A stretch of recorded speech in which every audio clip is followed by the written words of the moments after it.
maafnya masuk Islam itu karena ingin menikah. Iya, awalnya begitu. Ya, awalnya Sebenarnya nggak ada masalah gitu ya.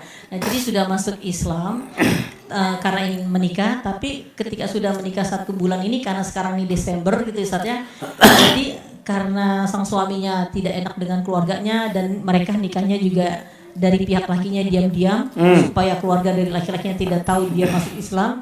Jadi pernikahannya istilahnya secara agama Islam aja dulu gitu Ustaz. Iya. Jadi nikah siri lah ya. Nikah siri. Jadi keluarga lakinya tidak tahu, tapi keluarga perempuannya umumnya tahu gitu Ustaz. Iya, oke. Nah, terus karena di Desember ternyata karena ada rasa tidak enak, sang laki-lakinya masih datang ke gereja gitu Ustaz. Terus sudah ada janji dengan adiknya untuk apa? Pembaptisan, masih datang gitu loh Ustaznya. Nah, selama Desember ini lagi sibuk-sibuknya urusan sekitar Natalan gitu Ustaz. Karena tidak enak dengan keluarganya, dia masih kesana gitu Ustaz. Bagaimana menyikapinya? Iya, menurut Ustaz bagaimana? Begini, bukan menurut saya, menurut agama. Zaman Rasulullah pernah terjadi. Seorang laki-laki masuk Islam. Oh, ibunya ngancam. Kalau kamu tidak kembali ke agama kita, bunuh diri mama. Melapor sama Rasulullah. Ya Rasulullah, ibuku masih kafir. Aku mu'alaf. Terus dia mengancam, ya Rasulullah, kalau aku nggak kembali ke agama lamaku, ibuku bunuh diri. Biarkan aja, kata Rasulullah. Tapi doakan. Alhamdulillah karena ketudusan seorang anak dan mungkin doa Rasulullah. Ibunya masuk Islam. Bukan justru mengikut rasa, harus mengikuti agama. Karena nikah, maaf, dia masuk Islam tidak mengurangi cinta kepada ibu. Sering saya alamin ibu. Sering mualaf ngomong sama saya, Pak Munzir, keluarga saya Katolik fanatik Pak, bagaimana saya menyikapi ibu? Hormati, muliakan sebatas pergaulan dunia. Masalah akidah, maaf harus tegas. Nah, pulang ya nak, ibu besok Natalan, mohon maaf ya Bu Nun Sewu, saya sudah Islam di Jakarta. Bapak harus tegas, ini akidah. Padahal dia nggak ikhlas masuk Islam. Dia masih mendahulukan rasa ibunya daripada hukum Tuhannya. Yang kedua, kesalahan sama keluarga istri. Kalau orang Kristen memurtadkan orang Muslim, itu dikadar menjadi pendeta Kristen fanatik. Tapi begitu orang Islam mengislamkannya, dia sekadar mengislamkan, tapi tidak memahami Islam. Kesalahan sama keluarga istri. Ini sering tegur di forum ini. Jangan segampang itu mengislamkan orang, tapi tidak mengajarkan Islam secara kafah. Akhirnya seperti itu terjadi. Saya nggak menyalahkan suaminya, yang salahkan keluarga suaminya, keluarga istrinya. Saudara kandung istrinya, bapak kandung istrinya, kakek kandung istrinya. Kemudian ustadz di sekitar itu kalau ustadznya tahu. Makanya dalam Islam itu tidak membiarkan mu'alaf terlunta-lunta. Bantu ekonominya kalau dia susah, bantu akidahnya kalau belum memahami Islam. Ditarbiyah dia dengan kebenaran. Bukan sembunyi-sembunyi. Lihat Umar bin Khattab. Begitu masuk Islam, menemui Rasulullah. Ya Rasulullah, apakah Islam itu agama yang hak? Nah, betul kata Rasulullah. Berlari ke samping Baitullah. Ya ayuhan nas, hai sekalian manusia, saksikan hari ini Umar bin Khattab masuk Islam, malah mengumumkan diri. Itulah kalau iman itu di dada. Makanya kata Umar bin Khattab, letakkan iman di dada, letakkan dunia di tangan. Kesalahan bukan murni pada suami tadi, kesalahan sama keluarga istri. Celakanya lagi, ironisnya lagi, justru istri yang memasukkan suami itu tidak memahami Islam dan tidak mengajarkan Islam secara benar. Ini kisah nyata kemarin Bu. Orang Tapanuli masuk Islam sebulan yang lalu. Dalam forum ini dah hadir dia, si mualaf ini. Orang Batak. Mohon maaf Pak Ustadz, iya. Dia tidak salam. Selamat sore. Maaf ya Mbak Muslim. Iya, tapi saya mualaf Pak, baru masuk Islam. Mbak orang apa? Saya orang Batak Pak. Baru apa? Baru ini. Udah. Suami saya orang Jawa Muslim. Mengajak saya masuk Islam. Tapi sampai sekarang saya tidak diajarkan beragama dengan baik. Dan suami pun tidak sholat. Di pihak lain, ibu saya membujuk saya kembali ke agama saya Kristen Protestan. Ikut mana saya Pak Ustadz? Apa nggak miris saya mendengar itu Bu? Ikut mana saya Pak Ustadz? Saya diajak masuk Islam tapi tidak dididik. Sementara ibu saya ingin saya kembali ke agama Kristen. Saya terombang-ambing Ustadz. Demi Allah ya nak, mau menangis saya demi Allah ya nak. Bertahanlah Islam nak. Ke rumah nak, ke rumah. Insya Allah Bapak bimbing. Itu yang terjadi hari ini di Indonesia, Bunda. Orang yang mengislamkan itu tidak memahami Islam, orang yang memurtadkan itu mengerti Kristen. Berapa banyak kasus saya lihat, rame-rame masuk Kristen, tapi didoktrin. Akhirnya jadi pendeta, jadi biarawati, jadi penganut Kristen yang taat. Sebentar orang mualaf tidak dibina sama keluarga pihak istri. Hancur seperti itu. Ini tolong Bu, ya peringatan dari saya loh. Memasukkan Islam itu mudah. Lihat Bu, azan itu, Hiyalos, Allahu Akbar, Allahu Akbar, Allahu Akbar, Allahu Akbar, Asyhadu an la ilaha illallah. Apa bacaan kita? Mengulang yang sama kan? Asyhadu an la ilaha illallah. Kita jawab apa? Asyhadu an la ilaha illallah.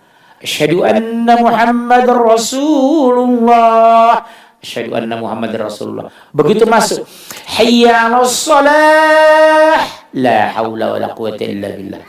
Untuk masuk Islam itu gampang bersyahadat. Untuk mengucapkan asyhadu la ilaha gampang. Tapi begitu salat, la haula wala quwwata illa billah. Tidak semua orang bersyahadat tadi mau sholat. Tidak semua orang sholat bisa khusyuk. Tidak semua orang khusyuk itu istiqomah. Tidak semua orang istiqomah bisa ikhlas. Levelnya ada 4 Bu. Sabar, syukur, ikhlas, ridho.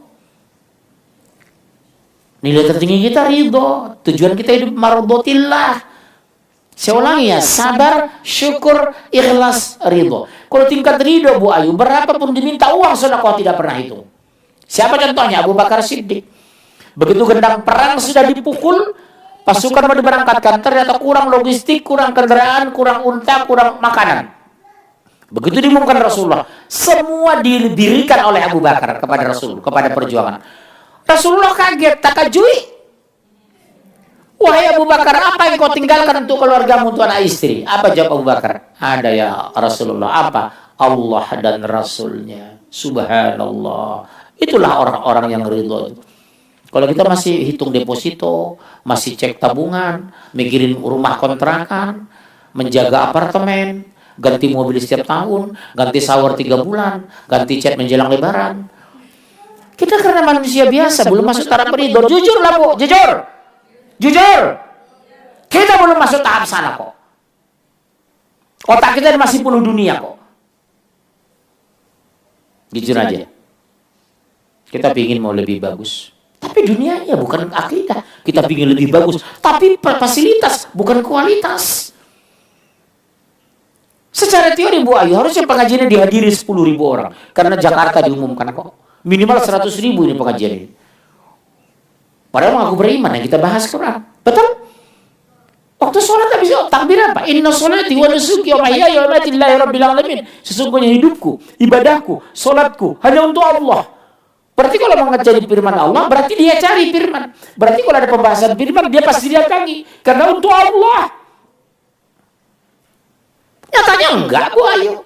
Ibu bulan ini datang, bulan depan belum tentu.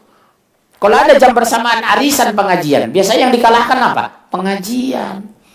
Kalau ada pengajian ada flu, yang dikalahkan apa? Pengajian. Tapi kalau pesta jangankan flu, udah sakratul maut aja berangkat dia. Saya pengalaman Bu di hotel-hotel berbintang 5 pesta itu. Hujan kencang, petir, jalan macet, berangkat. Pesta jam 7 sampai jam 9 di hotel bintang 5, penuh jam 5. Nih istri saya masih hidup saksi. Sampai saya bilang, lihat, petir bersambar, hujan kencang, masuk ke hotel banjir, antri Bu mobil. Giliran pengajian, kenapa? Setan iblis bersumpah menjelang diusir dari surga. Aku akan menghalangi manusia dari jalan yang lurus. Kata kunci di situ. Al-Quran, surat 7 ayat 16. Langsung baca, jangan lihat saya. Surat 7 ayat 16. Langsung yang cepat, 7 ayat 16. Sumpah iblis sudah Bu Ayu. Makanya kita mikir, karena kebanyakan iblis diintervensi. Pertanyaan Bu Ayu, kenapa sih rajin sholat masih belum bisa lurus? Kenapa rajin sholat penggunaan uang belum maksimal untuk agama? Jawabnya, karena kita masih mengejar dunia. Pertanyaan muncul, kenapa mengejar dunia? Karena tidak mencintai akhirat. Buktinya kenapa Bu jam 1 malam suami suruh manasin makanan bisa patuh? Karena cinta. Membangun ya mah papa kambuh. Iya Pak ya, sebentar ya Pak, saya panasin. Ada karedok dari Sukabumi. Ibu kok saya bilang karedok ketawa tuh. Tadi mah teteh bawa karedok Pak, makan pakai karedok ya Pak. Ada bistik dipanasin ya Pak. Ibu tungguin makan sampai jam 3 subuh suami Pak itu kemakan Pak. Gitu Pak. Kenapa ibu patuh? Karena cinta. Kenapa nggak patuh sama Allah? Belum mengenal Allah, bagaimana mencintai Allah? Bagaimana mencintai Allah? Pengajian aja tidak istiqomah. Nama masjid doang al-istiqomah. Terus surat 7 ayat 16.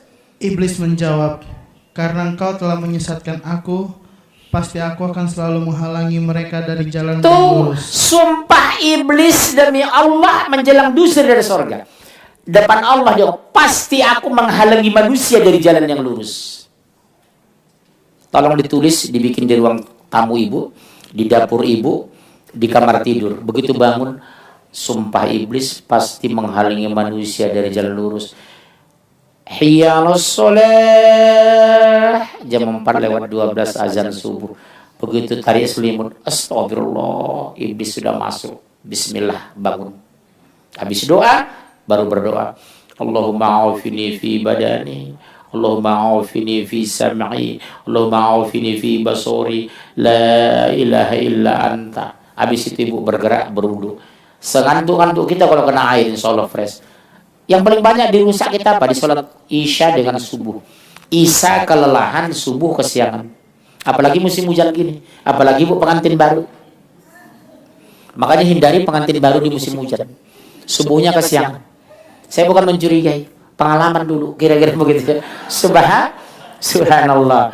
Ada pertanyaan lagi? Ustadz Afwan ingin tambah tadi Ustadz ya. Jadi sang istri ini mengambil sikap Ustadz. Karena apa? Kalau ketemu dengan suaminya yang baru ini, yang mualaf ini, ketemunya hanya Kamis sampai Minggu, sedangkan hari lainnya masih bersama dengan anak-anak karena masih Kristen gitu ya Ustadz ya, bersama sama keluarganya gitu kan. Jadi dia tidak seutuhnya tinggal dengan sang suami. Iya.